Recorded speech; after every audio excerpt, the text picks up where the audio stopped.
నాడు నిమ్స్లో డ్రామా, నేడు వీల్చైర్లో డ్రామా. నేటికి నాటికి ఏమీ తేడా లేదు. ఇప్పుడేమో నల్గొండలో సభ అంటూ ఓట్ల కోసం అడుక్కుంటున్నాడు కేసీఆర్ అని రేవంత్ రెడ్డి విమర్శించారు.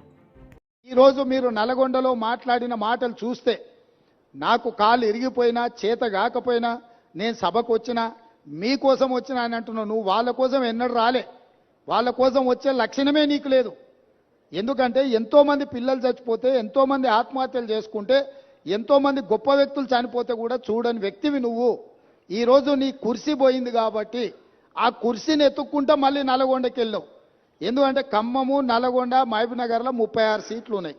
ఖమ్మంలో 10, నల్గొండలో 12, మహబూబ్నగర్లో 14. ఖమ్మంలో 1 సీటు గెలిచాడు, నల్గొండ 1 సీటు గెలిచాడు, మహబూబ్నగర్లో 2 సీట్లు గెలిచాడు. 36 సీట్లల్లో ఈ మొనగానికి వచ్చినాయి 4 సీట్లు. రేపు పార్లమెంట్లో పూర్తిగా కాంగ్రెస్ పార్టీ గెలవడానికి అవకాశం ఉంది కాబట్టి ఏదో రకంగా సానుభూతి పొందైనా నాకు కాలు లేదు, నేను అవుటివాడిని, నేను నడవలేకపోతున్నా అని అడుక్కోవడానికి, ఓట్లు అడుక్కోవడానికి వేసిన ఎత్తుగడ. ఈరోజు నువ్వు నల్గొండ జిల్లా